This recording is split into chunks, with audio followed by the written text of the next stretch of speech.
everyone, and welcome to Empowering Homeschool Conversations. I'm so glad that you are here with me today. We are on a new month, and so actually that started last week. But last week we talked about library resources, and this week we're going to talk about Dollar Tree OT. At least I hope. My guest has not arrived yet, so I am just going to go over some housekeeping stuff and update you on things going on with SPED Homeschool, and hopefully my guest will arrive very soon. And so first of all, just want you to know that this broadcast is sponsored by viewers like you. To make a tax-deductible donation to SPED Homeschool, you can visit our website at spedhomeschool.com and click donate. We are a nonprofit, and so we just invest our lives into helping your homeschool life be better. That is what our mission is all about, and to just empower you to home educate your unique learner.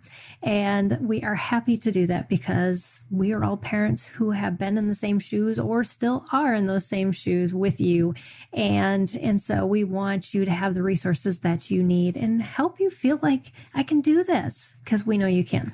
And so definitely consider becoming a donor partner. That's how I pay our team.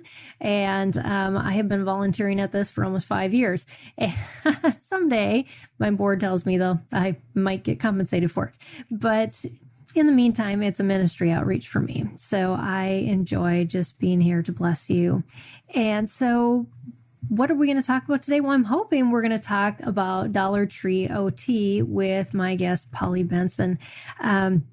While we're waiting for her to arrive, I do want you to know that this broadcast, Empowering Homeschool Conversations, is sponsored by SPED Homeschool, which, like I said, is a nonprofit, and we empower parents to home educate children with learning challenges. And I encourage you, if you have only listened to our podcast or you have only checked out our YouTube channel, to go to our website, see all the resources we have. We have the #1 special needs homeschooling blog out there, and the articles that are written on our blog, they're written by our partners, the curriculum companies, the therapists, the consultants that are listed on our website that I individually vet and talk to and make sure that they have products that are useful to you.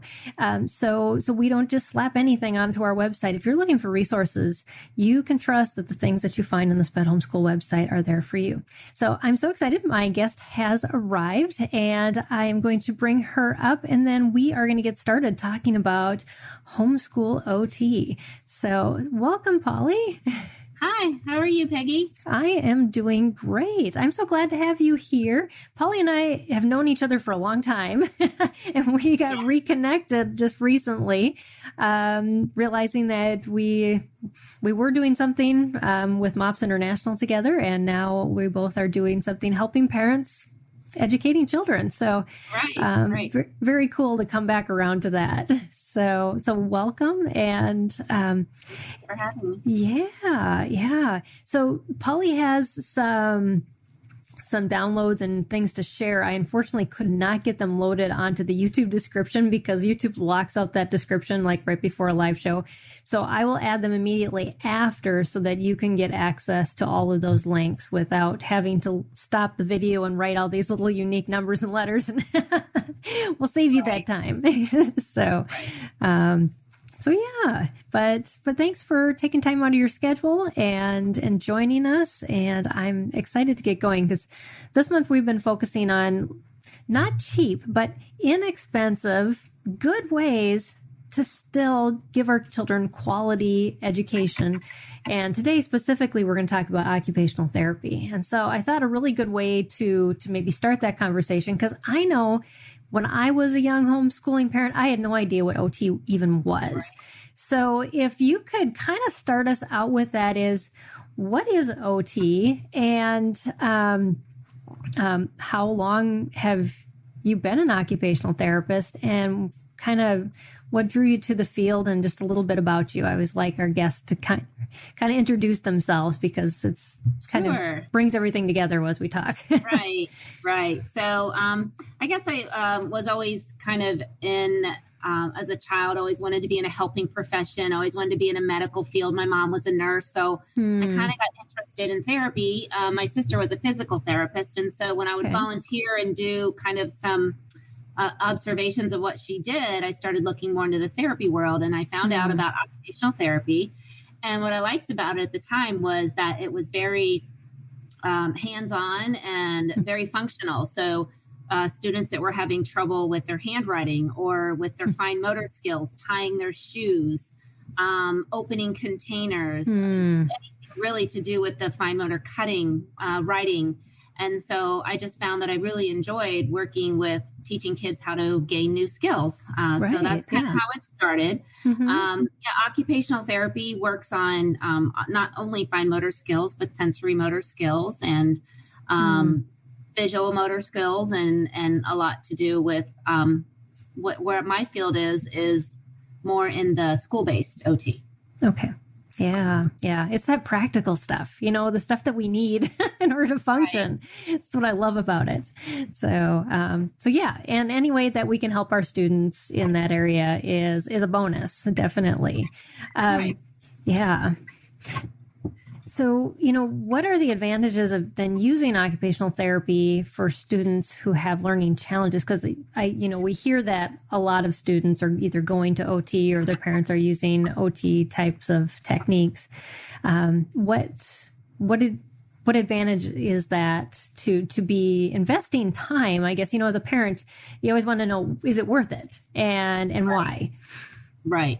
Well, I think as a parent, a lot of times we want to try to improve your child's skills. You can see that there's a deficit, but you don't really know, what is the root cause of that deficit. Notice that their handwriting is not neat, or their cutting skills are lagging behind maybe their friends, or, when they're holding a crayon or a marker, they might be holding it with a funny grip and trying to, and you know that they need to get to this grip, but you don't know how to get them there. So a lot of times when we work with parents and students, it's somebody that's lacking in skills or somebody that's struggling to get their work done. They're not working as fast. Maybe they're having trouble completing assignments.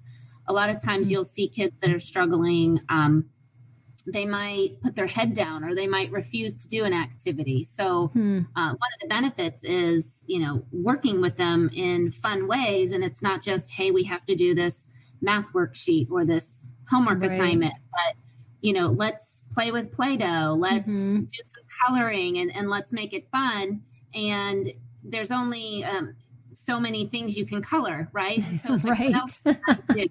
And I know that they need to strengthen their hand, but I really don't know how. So we're going to talk a little bit about that today, on how to look for a specific deficit and then how to approach that deficit.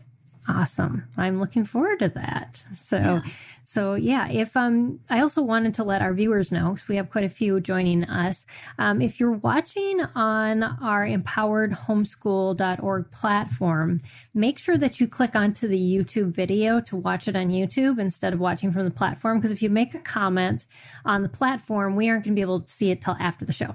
We want to make sure that we can interact with you while we're live. So if you do have a question, pop into the YouTube video there. If you are watching on YouTube or Facebook, just comment in the feed below, and we will see those comments as they come up, and we'll incorporate them into our conversation as we can. And so we would love for you to be able to do that. So yeah, I know you have a lot of things you want to share with us, Polly. So just hacks that parents can use, and inexpensive ones too. So I'm super excited to start learning. I started off giving this talk at the Southeast Homeschool Convention. It was called Dollar Tree OT. And I used to spend a lot of time either before or after school kind of dropping into dollar store and just seeing what could I pick up for my room, because being a school-based OT, we didn't have a lot of supplies or money. So I have a kind of a bin of supplies here that we're going to go through. One of the first things and I have a list of the top 10 items to buy at a Dollar Tree, dollar store, to be able to kind of do some homeschooling OT and some fine motor skills and exercises. Awesome. So the first one are clothespins. So we always have a bag of clothespins. And what you'll notice a lot of times with kids that have a weak grip is they modify their grasp. So what we want to do is try to strengthen their pinchers. And so having a clothespin that we can open and close, but that only goes so far, right? How many times can I do this and then I'm tired or I don't want to do it? So we have other types of things that we pick up at the dollar store. And these are those little puff balls. Oh, yeah. Okay? And so you can pour these out on a table and the child can pick up one puff ball at a time and then drop it into a container. You can make a game out of it. You can also put the puff balls. One of the other things we have is putty. And so if we have some Play-Doh or putty that you pick up at the dollar store, open this up here. And then things you don't think about, say, for instance, a golf tee. So if we're going to stick some golf tees into the putty, and then we're going to put the puff balls on top. So that's a skill you got to work on, right? Right. Kind of sticking to my finger. So we can do that. You know, the colanders that have holes in them. Right. Like the bigger ones. Like spaghetti. Yep. Well, if you pick up a box of spaghetti and you turn that colander upside down, you can stick spaghetti into the holes of the colander when they're stiff. And then you can put Cheerios on those. So just Cheerios or Fruit Loops. They have to put them on the spaghetti sticks, and then they have to take them off and start eat. They can eat them. But before we have our snack, we're going to make you do a little work for your snack. So encouraged to play with your food. Yes. Right. So those are just some real simple things that you can start with. Other things that you can look for at the dollar store would be the little erasers. So I love the erasers. What's fun about those is you can stack them, and you can also throw them around the room, make them army crawl or crawl on their hands and knees to pick up the erasers. So if you have erasers on the floor, and you can sprinkle them around, and the child has to go and sort them. So I have different pictures. So we can do sorting. We can do math problems. Crawling around on their hands and feet can help to build shoulder stability for handwriting and arm strength. Again, you can put those in buckets. You can put them in a stack. What's nice about them is that you can also stack them. So you can see how tall we can get the stack. So that's kind of a fun activity too. So I like to have the little mini erasers that are from the dollar store. And then shoelaces are good if you have beads. So they have those pony beads. Have you heard of those? Oh, yes. The little plastic ones. Beads, little plastic beads. So those can go on the spaghetti. They can also go on shoelaces. And we can also use the beads for hiding them in the putty. So if you hide a bead in the putty, and then you can hide coins in the putty. And then as you push and pull, and then your little bead comes out. Oh, yes. And now these beads I have in here have little holes in them. So they're small for the spaghetti. They wouldn't work for the shoelaces, but it depends on your child's needs. If they have a really difficult time holding onto a smaller bead, you want to start with a larger bead. So that's good grade advice. the activity based on the student's grasping ability, you start with the larger beads first, and you work your way down to the small little. These are those iron-on beads that they melt. Yes, they're I forget what they're called, but yeah, they're even tinier than that. Tiny, they little hole in them, and you stick them on a pattern, and then you iron them into like little coasters and things like that. So those come thousands to the bin. Right. So those are good one to have too. We like to hide those in the putty, but they can go on the spaghetti. Should I keep going, or are there any questions? Yeah, there was a question about pencil grips. Daniel, who's watching on YouTube, said there are certain grips that are there certain grips that are more efficient? Should children be encouraged to use or develop a particular pencil grip? Yes. So there is 2 types of grasps or grips, pencil grip. I like to say grasp because the pencil grip is what we put on the pencil. The pencil grasp is how your hand holds the pencil. So there's what we call a tripod and a quadrupod, which is basically either 3 or 4 fingers on the pencil. Okay. And then what that does is that has an efficient position of your hand so that when you're handwriting, your hand will not fatigue as quickly. So we do want to encourage young children to hold the pencil correctly. Once we get into middle school, we don't modify the grasps because unless it's really necessary, but what happens is they are faster with their inefficient grasp. Really? Their hands might be cramping, yeah. they can write fast. So people adapt and they're able to work around inefficient grasps. And as an OT, I notice a lot of adults that might hold their pencil in a weird direction. But it's functional for them. So at the beginning of school age, we really focus on let's get your pencil grip right so that your hand does not fatigue. And then it helps with their efficiency with writing, their speed of writing, and their neatness. As they get into older ages, then we look at, okay, is it functional? If your writing is functional and we can read it, of course, if it's special needs, we may be working on that hand grasp, later into ages. Right. Okay. Great advice. Thank you. Yeah. All right. So what else? Some more items? Yeah, please. Okay. So there is a school supply section in the dollar store. And so you can get different types of handwriting lines for dry erase boards. You can get scissors. There's a thing called a bounce scissor that has a little... I've never seen those. Clasp on it. Yeah. And so it automatically opens the scissor back up. Oh, okay. So if your student is having trouble with the opening part, you can get these bounce scissors on Amazon or at the dollar store. And then we have a lot of things you can do with scissors to improve the hand strength. So now we're working on more of the grip strength. And besides squeezing the putty, we can roll the putty out into like a big long worm or and then you use the scissors to cut the putty. So it provides a resistance. Right. You can buy cardstock or little index cards at the dollar store and practice cutting straight lines or curvy lines or shapes, using them for crafts, cutting the strings or the shoelaces. Another thing that we have is the hole punch. So if you're punching holes, it's a really good hand strength exercise. You punch them into a construction paper and then have them lace in and out. So the lacing is working on the pinching.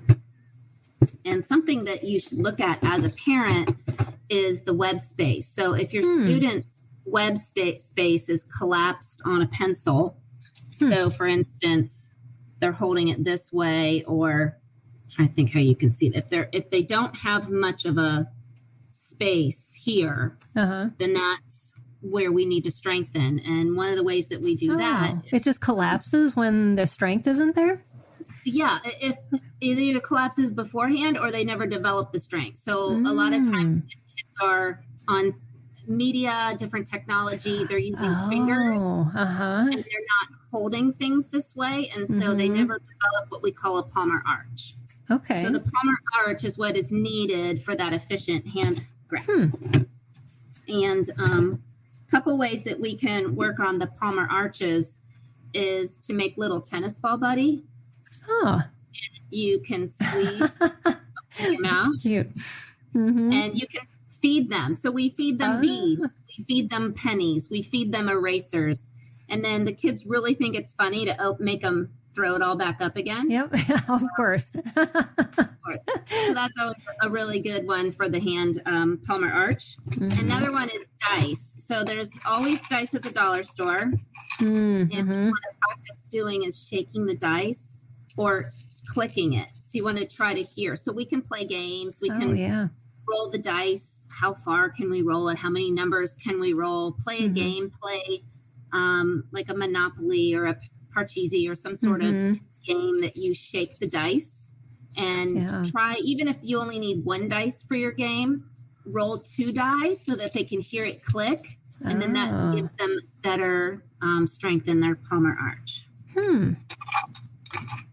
Are there any other questions at this point before I move on? Not yet, no. But if you do have a question, make sure you put it in the feed if you're watching on YouTube or on the Facebook page. I do want to tell you, if you're watching in our Facebook group, though, you do have to give StreamYard permission to post your comment. So either give them permission in the group or go to the Facebook page and make your comment there. Either way, you can do that. Yep. Okay. So then another part of the dollar store, if you want to walk over to the kitchen area and grab a little pair of tongs. The tongs are good, again, for your grasping, a little bit with pinching. Depends on how big the tongs are. The clothespins are more pinch or grasp. The tongs tend to be a little bit more of your hand grasp. Okay. And again, we can pick up erasers or the puff balls. We can sort them into colors if you get colored puff balls. You could take your tennis ball, buddy, pick up your puff ball and put it in there. So, I mean, we can combine activities together.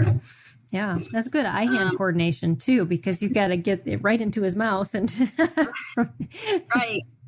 Yeah. Or chip clip. Chip clip is similar to the pinching motion. So you need to think about when you're walking through the dollar store, what is my child lacking? They need pinching. So where can I find pincher things? Right. Another really good pinching is the little stickers. And stickers require a lot of fine motor skill just to pull off the sticker and then to place it on something else. So buying a bunch of the sticker sheets where they can just sticker things, sticker on paper. If we draw a line on the paper and then you sticker over top of the line, then we can cut that through the stickers. So a lot of times when we're teaching cutting skills, let me show you here. I'm going to show you really quick with my LegiLiner because we also like to use these. So one of the things that I have on my website are these free worksheets. And so if I draw a curved line like that, so that is actually a handwriting line. Yeah. We can cut through the middle of that. Another thing we can do is put the stickers on it. So if I'm putting stickers on a line and it's taking me some pincher skills to do that, but it gives the student a guide. Where am I going to cut? So they cut from one sticker to the next sticker, especially when we're doing a curved line. So whether it's just a line on a piece of paper or cardstock, let them put the stickers on and then tell them to cut to the next sticker. So that gives them, okay, where am I cutting to next? Oh, okay. Yeah, kind of like a focal point for, their direction, where they're going. Yeah. Neat. Yeah, so that's kind of a fun one that we do too. And then you have the party area, where the supplies are. So I picked up this top and I also picked up these little camo tops. And so spinning a top requires that pinching skill as well. And kids like to spin tops. If you spin this one fast enough, it'll turn over. Oh, wow. So the kids really like to try to figure out how to get the top to turn over. So, so those are just some real basic things I have in front of me. I'm going to cover a couple other things that maybe I didn't. I do have my straws. So these straws are always fun. You can stick them in the putty. You can cut them into smaller pieces and actually make straw beads out of them. So if a child's having trouble with stringing beads, you can cut these into little 1-inch sections, and then those can be put on the shoelace.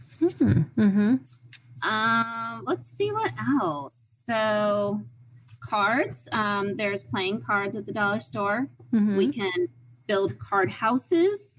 We can cut them. We can flip them over. You can play card games like memory, where we're flipping the cards back and forth. Back and forth, right.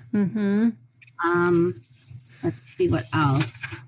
I have a whole lot of these ideas on the handouts that you said you'll be posting later. So those are fun. Yeah, we had another question about pencil grip, and it just says pencil grip ? So I'm assuming, what is a proper pencil grip? Yeah. That maybe is a good question. And the easiest way to see what I'm talking about, it's called a tripod grasp or a quadruped grasp, is to Google image that. So if you Google image pencil grasp or tripod grasp, you'll see what we call efficient grasps and inefficient grasps. Okay.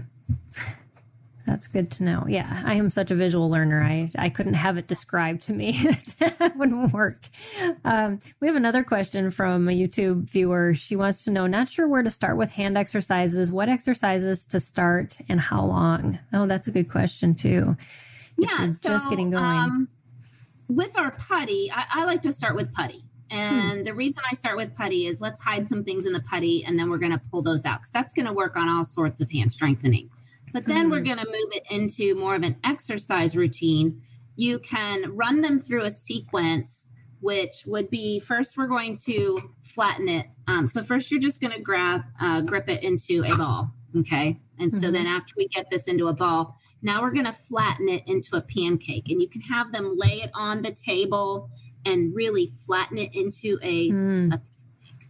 Okay. And then you can work on pulling that apart and making that a bigger pancake. Then we're going to roll it. See if I can do it where you can see in the camera over.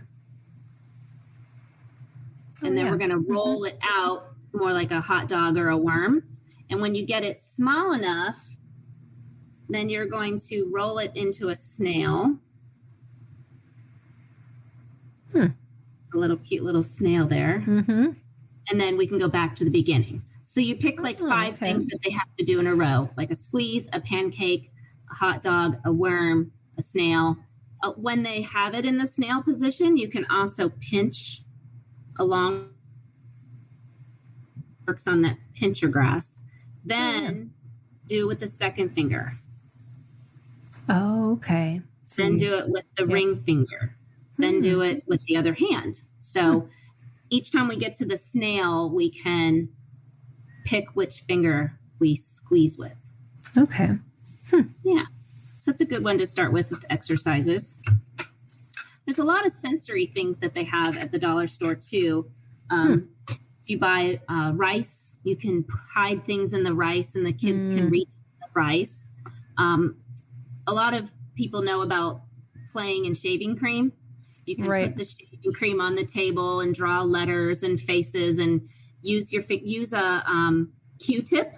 So we're going to buy Q-tips at the dollar store, and you can use the Q-tips to make the letter if the child doesn't want to touch the shaving cream. They may have some sensory can also issues. work on that little grasp. They think they're playing with the shaving cream, but you've got them working on that tripod grasp because it's a smaller. Broken crayons or a half a Q-tip forces them to use that tripod grasp. They can't grab a whole Q-tip or the half a crayon with a grasp like this. Right. Yeah. We get just lost. That's a good, putting the shaving cream inside of a gallon zipper lock bag. So maybe they don't want to touch it, but we can still play with it using putting it into a Ziploc bag. Or they also have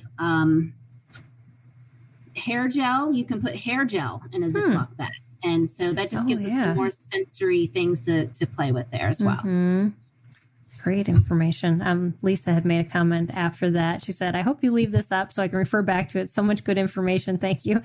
This is always left up. So whenever we do our live broadcast, this will stay up on our YouTube channel. So come back later if you can't stay the whole time, definitely. And then also the links that Polly is going to share after the broadcast will be there for you too. So double bonus. Sounds good. So we also have another question from another YouTube viewer. She said, do you have a putty that you like that's also less expensive? Amazon seems so expensive.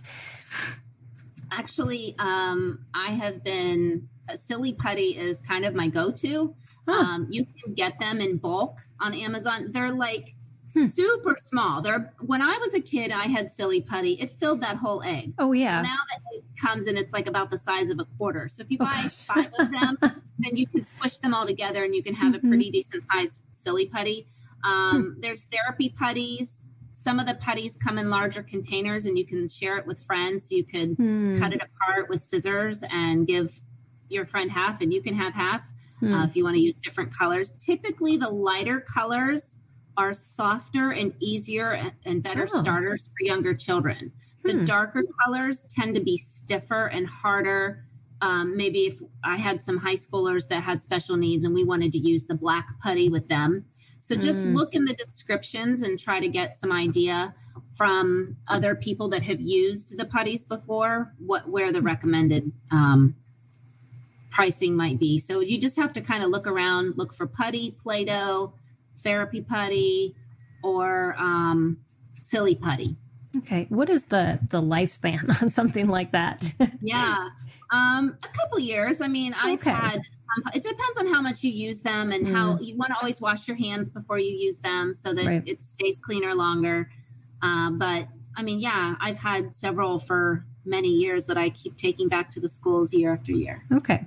All right. Well, that's good to know. So it's an investment, but it's going to last a while. Right.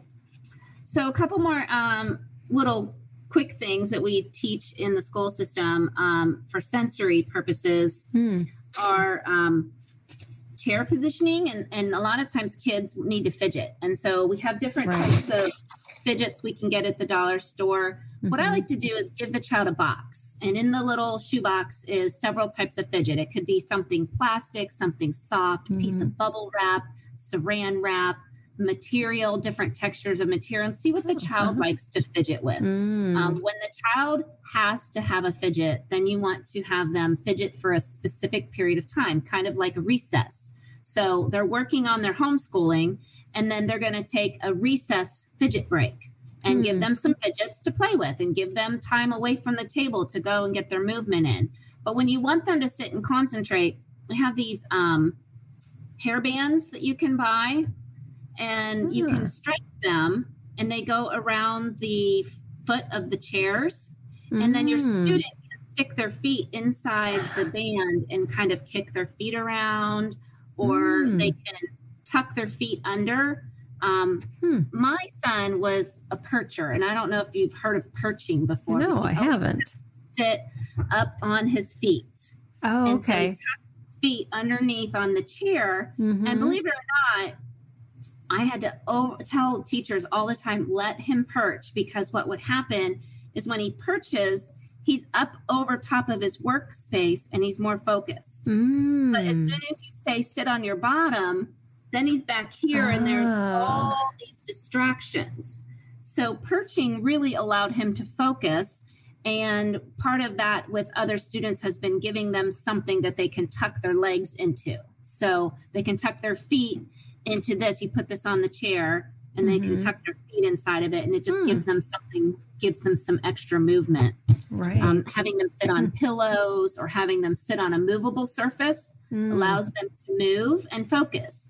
But if we say sit still, the brain is still moving and they can't focus because there's so many distractions. So would we give them an ability to kind of move around where they are?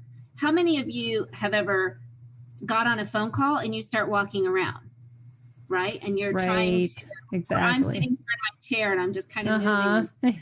So, it's things like that that help us to focus. That movement helps to give our brain a nice calming motion, and then we can focus on what we're doing. So giving them that option. The other thing that you can do with these is wrap them around your wrist. And then when you're holding on to, I like to use a pen as an example, you can tuck this underneath the little clip. And when we have this wrapped around the hand, now it's going to hold the pen. Oh, right in the right place. Yeah. Because you will see kids that do their writing like this. Oh, yeah. We want to get this pen back into the web space. So in order to do that, we just have a little tuck there with the pencil. Put it around a pen, tuck it in, and then that keeps that pen back in the web space. So look at your child's grip, their grasp, and what is different compared to the proper picture that you find on YouTube. So if it's standing straight up, we want to get it back in the web space. If their pencil's too long or too short, sticking out from the hand, work on trying to get them in that proper grasp. And one of the cues I use a lot of times is fix your grip. So if you tell a child, they don't realize a lot of times when they're first training how to hold a pencil properly is fix your grip. And so, and then they fix it. You know, there's other kids that might put it between their hands this way when it's supposed to be over here. Just fix your grip, and then that little cue. And then as you progress them, you want to remove the verbal cue and you want to maybe have a visual cue. So you can point to fix your grip, like a little sign, put a little sign in front of them at the table and you can point to it. Right. And then that way it takes the nagging away from the parent. Right. Fix your grip, and you say it all the time. The kid gets annoyed by you. So now we're going to turn you out. Yeah.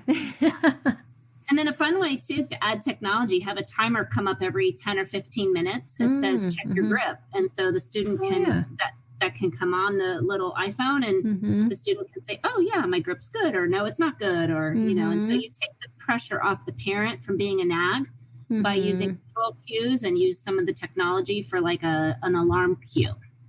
Great ideas. Yes. Yeah. I think Lisa stepped away for a minute because she said, "What's your favorite therapy putty?" Again. And then as far as color. So you'll have to go back and watch previous. We did talk a little bit about that, especially the color aspect. Yeah. And feel free to reach out through my website. You can click email me, and you can email me from my website too. Yeah. And that is LegiLiner.com. And we'll be talking about that in just a few minutes too. Okay. So, yeah. So just a final couple things from the dollar store. Does that sound good? Yeah. Okay. So using the lint rollers. Oh, yeah, the rollers. Yeah, so you can pick up little buttons and things like that. Buying buttons, of course. Use ice cube tray for sorting. So you can put the little buttons or beads inside the ice cube tray and then have them pull them back out again. You can even use, sometimes if they're a large enough tray, you can use the clothespin to pinch out the puff ball or the button to pull that out. So I love the ice cube trays. There's little baby nose bulbs for the turkey nesters. And so you can press on these and squirt the little, you can use water or you can squirt like the puff ball by trying to blow the puff ball across the table. You can have a little race between two kids or with your child. So that just try to always make it fun. How can I make this into a game? Spray bottles are fun, especially in the summer. If you do chalk drawings on the driveway, and that's going to work on that gross grasp, and then squeezing the water to make it like erase the chalk drawings. So that's always fun to do. The dollar cups, like you can get the plastic cups and stack them into pyramids. You can put them in things. You can flip them over back and forth or stack the cups. We also have pool noodles. So I do have some little mini pool noodles. And these are good to put over top of like a toothbrush or a pencil if you're working on the grip. So sometimes learning kind of how to grab this is easier than the small pincher one. So we can start with the foam. This can be, sometimes it's in the piping section. You can slice it, and then you can string these as well. So you can get your shoelace. Bigger of a bead, Yeah. With the big pool noodles, you can jump over them. You can wrap them together. You can squeeze them. Another sensory item that we recommend for some kids, and I noticed one of your viewers said a child had autism, is the headphones. So there are therapeutic headphones that are out there that cost a lot of money, but they actually have it's not noise canceling, but it's kind of a dampening, like noise dampening. Construction ones? Earphones for $1. Yep. So at least you can try them first to see if that might be an option for your child. And then if you decide we need something stronger, then you can get the more expensive ones. Yeah, my daughter has some rather pricey earbuds that actually don't hook to anything. They just cancel noise out. As a teenager, she doesn't want the big earphones. So, So that's pretty much a lot of what I wanted to cover today. I do have a list of over 60 items of things that you can get at the dollar store to do your Dollar Tree OT. There are, that's going to be in the comments for the downloads. Yep. So, things like even cookie cutters and using the cookie cutters on the Play-Doh. So now that I've got your brain thinking, the next time you're in the dollar store, just kind of walk up and down and think, what can I use for therapy? Yeah. And so much of it's so simple. I mean, and it's probably stuff we already have in our house. A lot of it, you don't even have to go out and buy it. It's just kind of collecting it. Sure. Talking about earphones or, ear mufflings. One of our viewers said that her kids prefer the $3 earmuffs from Harbor Freight Tools. They don't crush their heads like the ones made for kids do. So okay, that's a good tip. Yeah, they're nice and soft. So I suppose. But yeah, there's just so many things around us, and I just remember like keeping like a place in all my school stuff for things where if I want to create a manipulative or do something like that I could just kind of pull from that little bucket or space, made it easier in organizing all of our homeschool stuff with all the little things around instead of having to go through my house and going, where was that? Or Right. So just dedicating it. My husband was putting in some lighting the other day, and he was popping out the little holes where the cord goes through, and they were these little circle discs. And I'm like, I want those for therapy. Let me put them in like a lid, cut a slit in a lid, and let's put those in for.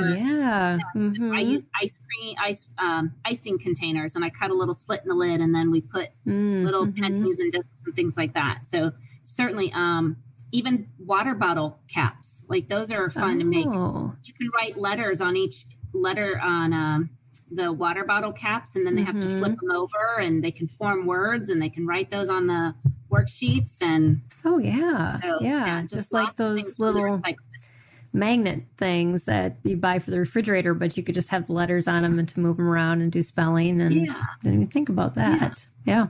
Well, depends on how many water bottles you use. Right. Or if you know a family that does use a lot of them, ask them for the tops. Right. But yeah, those are some awesome ideas. And we've got lots of thumbs up and hearts from our viewers. And so definitely a much desired topic to hear about. I would like, as we're kind of wrapping up, you've got a very cool invention, and I want you to share with our audience about it. So actually just today, Polly's information got put onto our website as a new partner. I'm super excited about that. And she has a product called the LegiLiner. And I'd love for you to share just what it is and how you came up with the idea. Sure. So it's a little rolling ink stamp, and here's 3 of them. I've got a 3/4 inch line, a 1/2 inch line, and this is a music staff. And so what you can do with them is quickly draw a handwriting line. So if you have a worksheet and the student needs to write their name, I can just quickly draw the handwriting line right across the bottom there. With this particular worksheet from my website, we were doing rainbow because it's also more challenging for a student to write on a curved line. So we do draw some curved lines. I also have a smaller one. Let's see what that one is here. So this is the smallest one. It's a 3/8 inch line. And we can go up and over with the handwriting line. We also have some of the curriculums have specific handwriting lines. So, for instance, if you've ever done the handwriting without tears. Yes. That's what I use for all my kids. We have a blank sheet. We want to practice your name. And so I can just draw the handwriting without tears line right across there. So this is a 3/8 inch line with 13 different styles. And we have a 1/4 inch. So we've got, for the handwriting without tears, we have a 3/8 inch and then a 1/4 inch. Kind of hard to see there. But we have the ones with and without. We have one called Spaces. So this is our larger size, and it draws a broken baseline. So you can put one letter per space and teach spacing. Oh, teach spacing.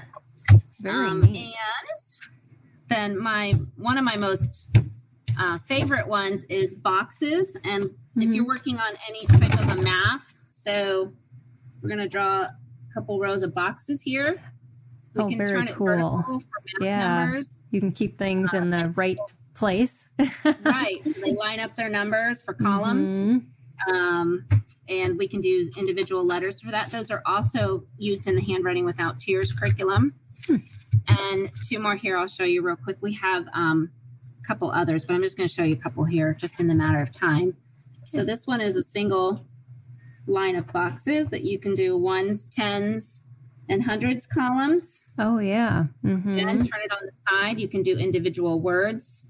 You can do You learn to space data the letters collection. out. Some of us have to collect data.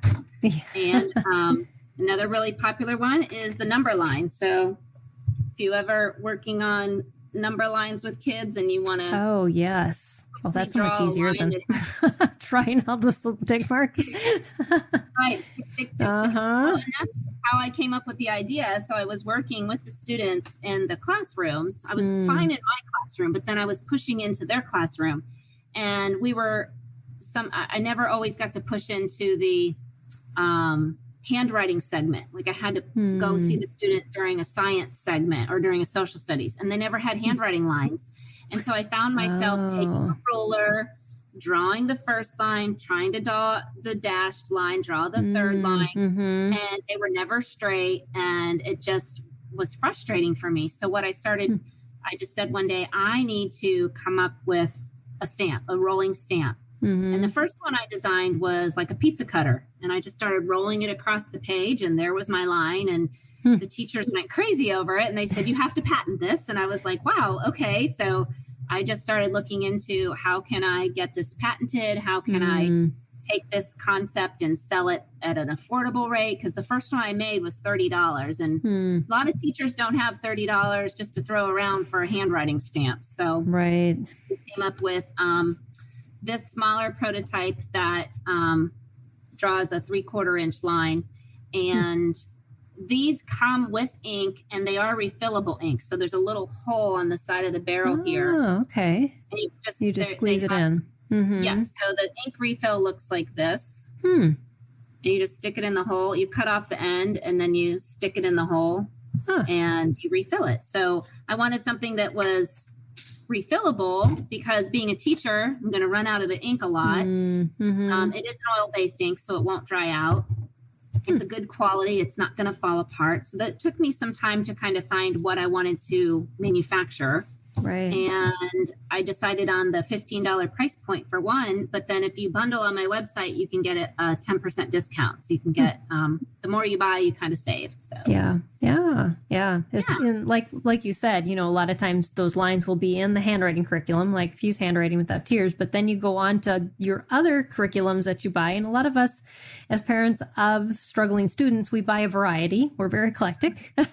And so we to have that crossover is one less battle our child has to have in answering a question, than a math question or a science question or anything else, to be able to write that answer there and to have the option, instead of using the lines they give you, to just create some new lines that they're recognizable, that they're working on.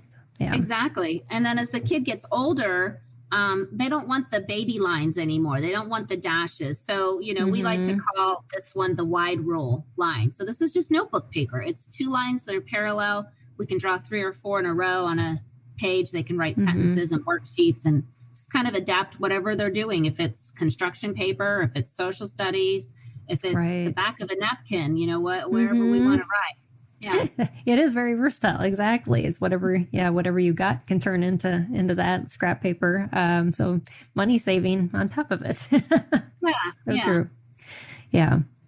Well, awesome. This has been great. I appreciate all the questions that our audience have shared with us. It's been good to have you as part of our conversation. That's why we do this live. And just for all the ideas that you have, Polly, and didn't know that you have even more on downloadables and some free things that you're going to be giving out to our audience. That's exciting.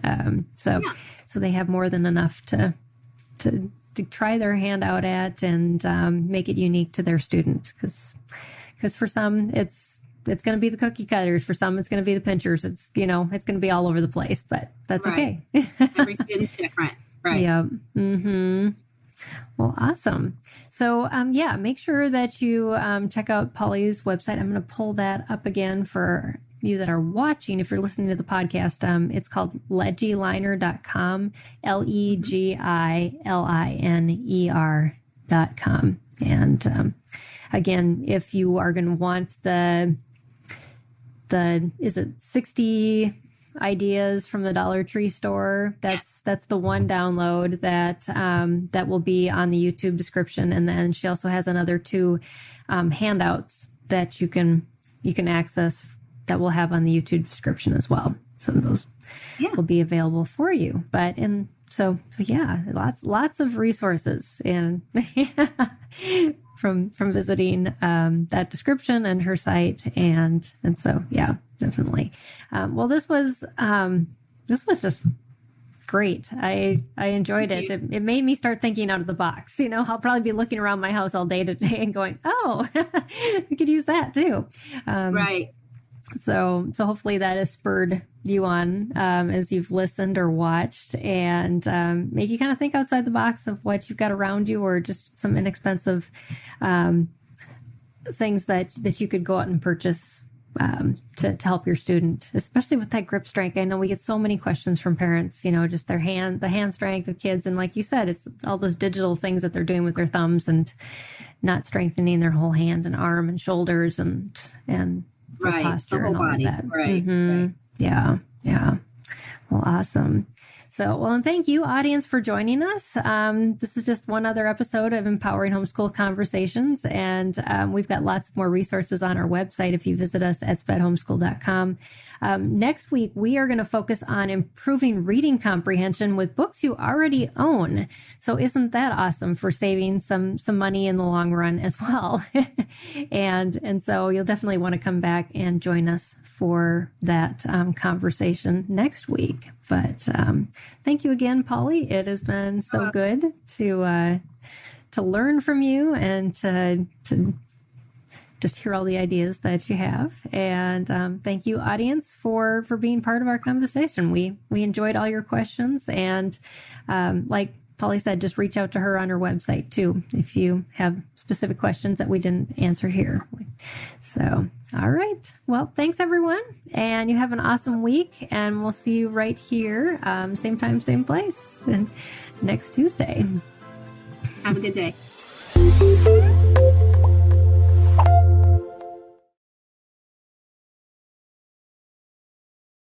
The content we feed our minds will eventually show up in our lives. If we feed our minds the lies and confusion of this world, our lives will begin to reflect worldliness. But if we feed our minds the truth of the gospel, our lives will start to reflect the heart and character of Jesus. I'm John Stange, and each week I host the Dwell on These Things podcast, where we take a deep look at the Word of God and learn what it means to apply it to our lives. We don't skip difficult passages, and we don't gloss over the truth. If you're looking for a show that will put your mind in a better place and help you understand God's Word with more clarity, you can listen to the Dwell on These Things podcast at lifeaudio.com or on your favorite podcasting app.